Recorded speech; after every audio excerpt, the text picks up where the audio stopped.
आइए सुनते हैं मुंशी प्रेमचंद द्वारा रचित एक कहानी सौत, कथा श्रुति की आवाज में। जब रजिया के 2-3 बच्चे होकर मर गए और उम्र ढल चली तो रामू का प्रेम उससे कुछ कम होने लगा और दूसरे ब्याह की धुन सवार हुई। आए दिन रजिया से पगझक होने लगी। रामू एक न एक बहाना खोजकर रजिया पर बिगड़ता और उसे मारता और अंत को वह नई स्त्री ले आया। इसका नाम था दासी। चंपई रंग था, बड़ी बड़ी आंखें, जवानी की उम्र, पीली कुंशागी रजिया भला इस नव यौवना के सामने क्या जांचती। फिर भी वह जाते हुए स्वामित्व को जितने दिन हो सके अपने अधिकार में रखना चाहती थी। गिरते हुए छप्पर को थूनियों से संभालने की चेष्टा कर रही थी।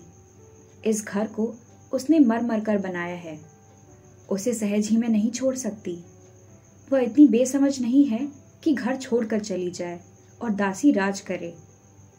एक दिन रजिया ने रामू से कहा, मेरे पास साड़ी नहीं है, जाकर ला दो। रामू उसके एक दिन पहले दासी के लिए एक अच्छी सी चुनरी लाया था। रजिया की मांग सुनकर बोला, मेरे पास अभी रुपया नहीं है। रजिया को साड़ी की उतनी चाह न थी जितनी रामू और दसिया के आनंद में विघ्न डालने की। बोली, रुपए नहीं थे तो कल अपनी चहेती के लिए चुनरी क्यों लेके आए? चुनरी के बदले उसी दाम में 2 साड़ियां ले आते तो मेरी काम ना आती। रामू ने स्वेच्छा भाव से कहा, मेरी इच्छा, जो चाहूंगा करूंगा, तू बोलने वाली कौन है? अभी उसके खाने खेलने के दिन है। तू चाहती है उसे अभी से नून तेल की चिंता में डाल दूं? या मुझसे ना होगा? तुझे ओढ़ने पहनने की साध है तो काम कर। भगवान ने क्या हाथ पैर नहीं दिए? पहले तो घड़ी रात उठकर काम धंधे में लग जाती थी, अब उसकी ढां में पहर दिन तक पड़ी रहती है तो रुपए क्या आकाश से गिरेंगे? मैं तेरे लिए अपनी जान थोड़े ही दूंगा। रजिया ने कहा, तो क्या मैं उसकी लौंडी हूं कि वह रानी की तरह पड़ी रहे और मैं घर का सारा काम करती रहूं? इतने दिन छाती फाड़ कर काम किया, उसका यह फल मिला, तो अब मेरी बला काम करने आती है। मैं जैसे रखूंगा वैसे ही तुझे रहना पड़ेगा। मेरी इच्छा होगी रहूंगी, नहीं अलग हो जाऊंगी। जो तेरी इच्छा हो कर, मेरा गला छोड़। अच्छी बात है, आज से तेरा गला छोड़ती हूं, समझ लूंगी विधवा हो गई। रामू दिल में इतना तो समझता था कि यह गृहस्थी रजिया की जोड़ी हुई है, चाहे उसके रूप में उसके लोचन विलास के लिए आकर्षण ना हो। संभव था कुछ देर के बाद वह जाकर रजिया को मना लेता, पर दासी भी कूटनीति में कुशल थी। उसने भी गर्म लोहे पर चोटे जमाना शुरू कर दिया। बोली, आज देवी जी किस बात पर बिगड़ रही थी? रामू ने उदास मन से कहा, तेरी चुंदरी के पीछे रजिया महाभारत मचाए हुई है। अब कहती है अलग रहूंगी। मैंने कह दिया, तेरी जो इच्छा होकर। दसिया ने आंखें मटकाकर कहा, यह सब नखरे हैं कि आकर हाथ पांव जोड़े, मनावन करे, और कुछ नहीं। तुम चुपचाप बैठे रहो, 2-4 दिन में आप ही गर्मी उतर जाएगी। तुम कुछ बोलना नहीं, उसका मिजाज और आसमान पर चढ़ जाएगा। रामू ने गंभीर भाव से कहा, दासी, तुम जानती हो वह कितनी घमंडिन है। वह मुंह से जो बात कहती है उसे करके छोड़ती है। रजिया को भी रामू से ऐसी कृतज्ञता की आशा न थी। वह जब पहले किसी सुंदरी नहीं, इसलिए रामू को अब उससे प्रेम नहीं है। पुरुष चरित्र में यह कोई असाधारण बात न थी, लेकिन रामू उससे अलग रहेगा इसका उसे विश्वास न आता था। यह घर उसी ने पैसा जोड़कर बनवाया, गृहस्थी भी उसी की जोड़ी हुई है, अनाज का लेन देन उसी ने शुरू किया। इस घर में आकर उसने कौन कौन से कष्ट नहीं झेले। इसीलिए तो पौरुष थक जाने पर एक टुकड़ा चैन से खाएगी और पड़ी रहेगी। और आज वह इतनी निर्दयता से दूध की मक्खी की तरह निकाल कर फेंक दी गई। रामू ने इतना भी नहीं कहा, तू अलग नहीं रहने पाएगी। मैं या खुद मर जाऊंगा या तुझे मार डालूंगा, पर तुझे अलग ना होने दूंगा। तुझसे मेरा ब्याह हुआ है, हंसी ठट्टा नहीं है। तो जब रामू को उसकी परवाह नहीं है तो वह रामू की परवाह क्यों करे? क्या सभी स्त्रियों के पुरुष बैठे होते हैं सभी के माँ बाप बेटे पोते होते हैं। आज उसके लड़के जीते होते तो क्या मजाल थी कि यह नई स्त्री लाते और मेरी यह दुर्गति करते। इस नियति को मेरे ऊपर इतनी भी दया ना आई। नारी हृदय की सारी परवशता इस अत्याचार से विरोध करने लगी। वही आग जो मोटी लकड़ी को स्पर्श भी नहीं कर सकती, फूस को जलाकर भस्म कर देती है। दूसरे दिन रजिया एक दूसरे गांव में रहने चली गई। उसने अपने साथ कुछ न लिया। जो साड़ी उसकी देह पर थी वही उसकी सारी संपत्ति थी। विधाता ने उसके बालकों को पहले ही छीन लिया था, आज घर भी छीन लिया। रामू उस समय दासी के साथ बैठा हुआ आमोद विनोद कर रहा था। रजिया को जाते देखकर शायद वह समझ न सका कि वह चली जा रही है। रजिया चोरों की भांति जाना नहीं चाहती थी। वह दासी, उसके पति और सारे गांव को दिखा देना चाहती थी कि वह इस घर से ढेले की भी चीज नहीं ले जा रही है। गांव वालों की दृष्टि में रामू का अपमान करना ही उसका लक्ष्य था। उसके चुपचाप चले जाने से तो कुछ भी ना होगा।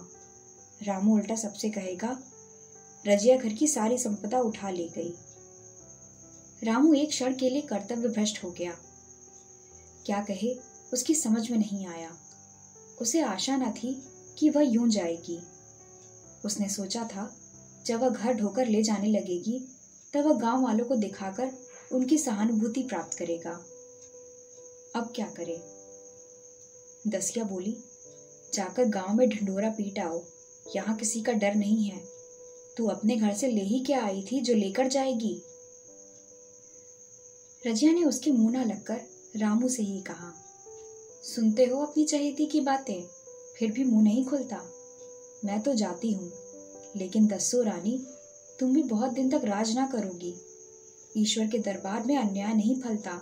वह बड़े बड़े घमंडियों का घमंड चूर कर देते हैं। दसिया ठट्ठा मारकर हंसी, पर रामू ने सिर झुका लिया। रजिया चली गई। रजिया जिस गांव में आई थी वह रामू के गांव से मिला ही हुआ था। अतएव यहाँ के लोग उससे परिचित हैं। वह कैसी कुशल गृहिणी है, कैसी मेहनती, कैसी बात की सच्ची, यह यहाँ किसी से छिपा न था। रजिया को मजूरी मिलने में कोई बाधा ना हुई। जो एक लेकर दो का काम करे उसे काम की क्या कमी। 3 साल एक रजिया ने कैसे काटे, कैसे एक नई गृहस्थी बनाई, कैसे खेती शुरू की, इसका बयान करने बैठे तो पोथी हो जाए। संचय के जितने मंत्र हैं, जितने साधन हैं, वे रजिया को खूब मालूम थे। फिर अब उसे लाग हो गई थी, और लाग में आदमी की शक्ति पर पारा पार नहीं रहता। गांव वाले उसका परिश्रम देखकर दांतों उंगली दबाते थे। वह रामू को दिखा देना चाहती है, मैं तुमसे अलग होकर भी आराम से रह सकती हूँ। वह पराधीन नारी नहीं है, अपनी कमाई खाती है। रजिया के पास बैलों की एक अच्छी जोड़ी है। रजिया उन्हें केवल खली भूसी देकर नहीं रह जाती, रोज 2-2 रोटियां भी खिलाती है। फिर उन्हें घंटों सहलाती, कभी कभी उनके कंधों पर सिर रखकर रोती है और कहती है, अब बेटे हो तो पति हो तो तुम ही हो। अब मेरी जाल अब तुम्हारे ही साथ है। दोनों बैल शायद रजिया की भाषा और भाव समझते हैं। वे मनुष्य नहीं हैं, बैल हैं। दोनों सिर नीचा करके रजिया का हाथ चाटकर उससे आश्वासन देते हैं। वे उसे देखते ही कितने प्रेम से उसकी ओर ताकने लगते हैं, कितने हर्ष से कंधा झुकाकर जुआ रखवाते हैं, और कैसा जी तोड़ काम करते हैं, यह वे लोग समझ सकते हैं जिन्होंने बैलों की सेवा की है और उनको हृदय से अपनाया है। रजिया इस गांव की चौधराइन है। उसकी बुद्धि जो पहले नित्य आधार खोजती रहती थी और स्वच्छंद रूप से अपना विकास न कर सकती थी, अब छाया से निकलकर प्रौढ़ और उन्नत हो गई है। एक दिन रजिया घर लौटी तो एक आदमी ने कहा, तुमने नहीं सुना चौधराइन, रामू तो बहुत बीमार है, सुना 10 लंघन हो गए हैं। रजिया ने उदासीनता से कहा, जूड़ी है क्या? जूड़ी नहीं, कोई दूसरा रोग है। बाहर खाट पर पड़ा था, मैंने पूछा कैसा जी है रामू, तो रोने लगा। बुरा हाल है, घर में एक पैसा भी नहीं कि दवा दारू करे। दसिया के एक लड़का हुआ है। वह तो पहले भी काम धंधा न करती थी और अब तो लड़कोड़ी है। कैसे काम करने आए? सारी मार रामू के सर जाती है। फिर गहने चाहिए, नई दुल्हनिया यूं कैसे रहे? रजिया ने घर में जाते हुए कहा, जो जैसा करेगा आप भोगेगा। लेकिन अंदर उसका जी न लगा। वह एक क्षण में फिर बाहर आई। शायद उस आदमी से कुछ पूछना चाहती थी और इस अंदाज में पूछना चाहती थी मानो उसे कुछ परवाह नहीं है। पर वह आदमी चला गया था। रजिया ने पूरब पश्चिम जाकर देखा, वह कहीं ना मिला। तब रजिया द्वार के चौखट पर बैठ गई। इसे वे शब्द याद आए जो उसने 3 साल पहले रामू के घर से चलते समय कहे थे। उस वक्त जलन में उसने वह शाप दिया था। अब वह जलन न थी। समय ने उसे बहुत कुछ शांत कर दिया था। रामू और दासी की हीनावस्था अब ईर्ष्या के योग नहीं, दया के योग थी। उसने सोचा, रामू को 10 लंघन हो गए हैं तो अवश्य ही उनकी दशा अच्छी ना होगी। कुछ ऐसा मोटा ताजा तो पहले भी ना था। 10 लंघन ने तो बिल्कुल ही घुला डाला होगा। फिर इधर खेती बाड़ी में भी टोटा ही रहा। खाने पीने को भी ठीक ठीक ना मिला होगा। पड़ोस की एक स्त्री ने आग लेने के बहाने आकर पूछा, सुना रामू बहुत बीमार है, जो जैसी करेगा वैसा पाएगा। तुम्हें इतनी बेदर्दी से निकाला कि कोई अपने बैरी को भी ना निकालेगा। रजिया ने टोका, नहीं दीदी, ऐसी बात न थी। वे तो बेचारे कुछ बोले ही नहीं। मैं चली तो सिर झुका लिया। दसिया के कहने में आकर वह चाहे जो कुछ कर बैठे हों, ये मुझे कभी कुछ कहा नहीं। किसी की बुराई क्यों करूं? फिर कौन मर्द ऐसा है जो औरतों के बस नहीं हो जाता? दसिया के कारण उनकी यह दशा हुई है। पड़ोसी आग ना मांग मुंह फेर कर चली गई। रजिया ने कलसा और रस्सी उठाई और कुएं पर पानी खींचने गई। बैलों को सानी पानी देने की बेला आ गई थी, पर उसकी आंखें उस रास्ते की ओर लगी हुई थीं, जो मलसी यानी रामू के गांव को जाता था। कोई उसे बुलाने अवश्य आ रहा होगा। नहीं, बिना बुलाए वो कैसे जा सकती है? लोग कहेंगे आखिर दौड़ी आई ना। मगर रामू तो अचेत पड़ा होगा। 10 लंघन थोड़े नहीं होते, उसके देह में था ही क्या। फिर उसे कौन बुलाएगा? दसिया को क्या गरज पड़ी है? कोई दूसरा घर कर लेगी, जवान है, 100 गाहक निकल आवेंगे। अच्छा, वह आ तो रहा है कोई। हाँ, आ रहा है। कुछ घबराया सा जान पड़ता है। कौन आदमी है? इसे तो कभी मलसी में नहीं देखा। मगर उस वक्त से मलसी कभी गई भी तो नहीं। 2-4 नए आदमी आकर बस ही गए होंगे। पटोही चुपचाप कुएं के पास से निकला। रजिया ने कलसा जगत पर रख दिया और उसके पास आकर बोली, रामू महतो ने भेजा है तुम्हें? अच्छा तो चलो घर, मैं तुम्हारे साथ चलती हूँ। नहीं, अभी कुछ देर है। बैलों को सानी पानी देना है, दिया बत्ती करनी है। तुम्हें रुपए दे दूं, जाकर दसिया को दे देना। कह देना कोई काम हो तो बुलावा भेजे। पटोही रामू को क्या जाने, किसी दूसरे गांव का रहने वाला था। पहले तो चकराया, फिर समझ गया। चुपके से रजिया के साथ चला गया और रुपए लेकर लंबा हुआ। चलते चलते रजिया ने पूछा, अब क्या हाल है उनका? पटोही ने अटकल से कहा, अब तो कुछ संभल रहे हैं। दसिया बहुत रो धो तो नहीं रही है? रोती तो नहीं थी। वह क्यों रोएगी, मालूम होगा पीछे। बटोही चला गया तो रजिया ने बैलों को सानी पानी किया, पर मन रामू की ओर ही लगा हुआ था। स्नेह स्मृतियां छोटी छोटी तारिकाओं की भांति मन में उदित होती जाती थी। एक बार जब वह बीमार पड़ी थी, वह बात याद आई।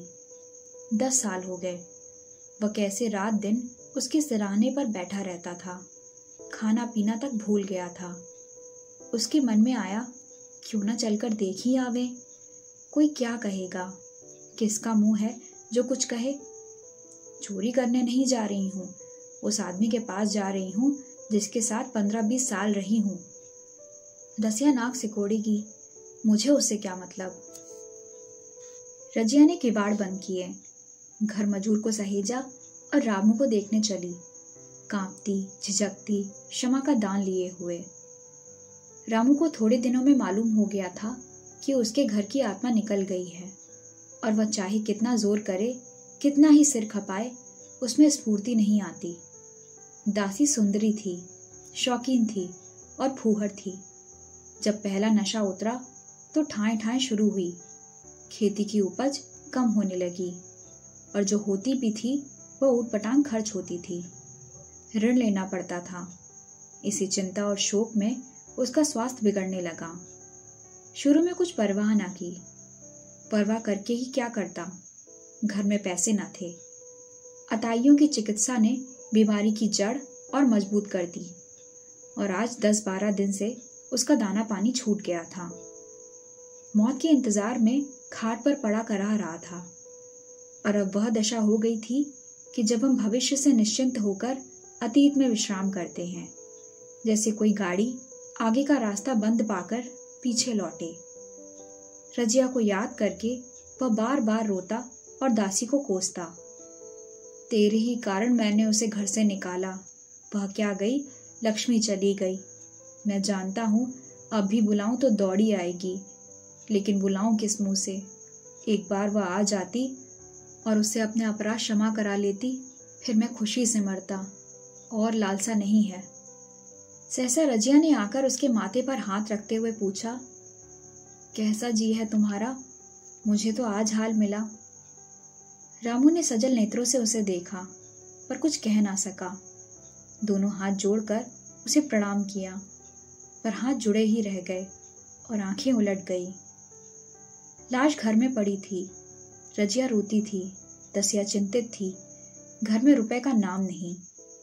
लकड़ी तो चाहिए ही, उठाने वाले भी जलपान करेंगे ही। कफन के बगैर लाश उठेगी कैसे? 10 से कम का खर्च न था यहाँ।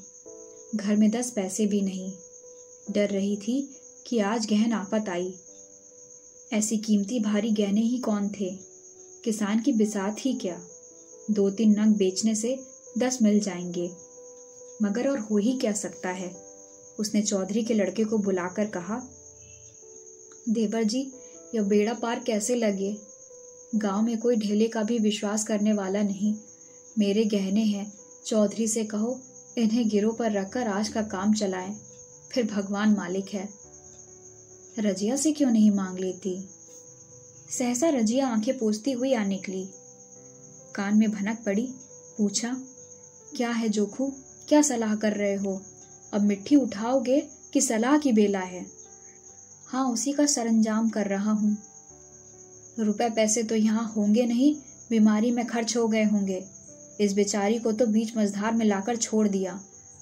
तुम लपक कर उस घर चले जाओ भैया, कौन दूर है, कुंजी लेते जाओ। मंजूर से कहना भंडार से 50 रुपए निकाल दे, कहना ऊपर की पटरी पर रखे हैं। वह तो कुंजी लेकर उधर गया। इधर दसिया राजू के पैर पकड़कर रोने लगी। वह नापे के ये शब्द उसके हृदय में बैठ गए। उसने देखा रजिया में कितनी दया है, कितनी क्षमा है।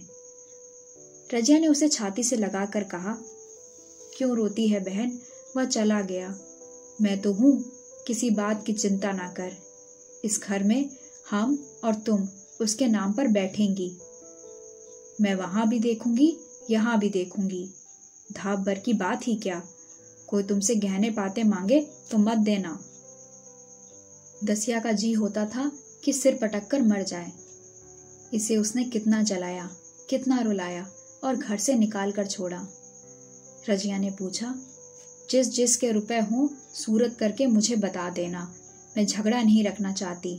बच्चा दुबला क्यों हो रहा है? दसिया बोली, मेरे दूध होता ही नहीं। गाय जो तुम छोड़ गई थी वह मर गई, दूध नहीं पाता। राम राम, बेचारा मुरझा गया। मैं कल ही गाय लाऊंगी, सभी गृहस्थी उठा लाऊंगी। वहां क्या रखा है? लाश उठी। रजिया उसके साथ गई। दाह कर्म किया, भोज हुआ। कोई 200 रुपए खर्च हो गए, किसी से मांगने ना पड़े। दसिया के जौहर भी इस त्याग की आंच में निकल आए। विलासिनी सेवा की मूर्ति बन गई। आज रामू को मरे 7 साल हुए हैं। रजिया घर संभाले हुए है। दसिया को वो सौत नहीं बेटी समझती है। पहले उसे पहनाकर तब आप पहनती है, उसे खिला पिलाकर आप खाती है। जोखू पढ़ने जाता है, उसकी सगाई की बातचीत पक्की हो गई। इस जाति में बचपन में ही ब्याह हो जाता है। दसिया ने कहा, बहन गहने बनवा कर क्या करोगी, मेरे गहने तो धरे ही हैं। रजिया ने कहा, नहीं री, उसके लिए नए गहने बनवाऊंगी। अभी तो मेरा हाथ चलता है, जब थक जाऊं तो जो चाहे करना। तेरे अभी पहनने ओढ़ने के दिन है, तू अपने गहने रहने दे। नाइन ठकुर सोहाती करके बोली, आज जोखू के बाप होते तो कुछ और ही बात होती। रजिया ने कहा, वे नहीं है तो मैं तो हूँ, वे जितना करते मैं उसका दूना करूंगी। जब मैं मर जाऊं तब कहना जोखू का बाप नहीं है। ब्याह के दिन दसिया को रोता देखकर रजिया ने कहा, बहू तुम क्यों रोती हो, अभी तो मैं जीती हूँ, घर तुम्हारा है, जैसे चाहो रहो, मुझे एक रोटी दे दो बस, और मुझे क्या करना है, मेरा आदमी मर गया, तुम्हारा तो अभी जीता है। दसिया ने उसकी गोद में सिर रख दिया और खूब रोई। जीजी तुम मेरी माता हो, तुम ना होती तो मैं किसके द्वार पर खड़ी होती। घर में तो चूहे लौटते थे, उनके राज में मुझे दुखी दुख उठाने पड़े। सुहाग का सुख तो मुझे तुम्हारे राज में मिला। मैं दुख से नहीं रोती, रोती हूँ भगवान की दया पर कि कहाँ मैं और कहाँ यह खुशहाली। आशा है आपको आज की कहानी पसंद आई होगी। ऐसी ही मनोरंजक कहानियों को सुनने के लिए वीडियो को लाइक, शेयर और सब्सक्राइब करना ना भूलें। फिर मिलते हैं एक और कहानी के साथ। धन्यवाद।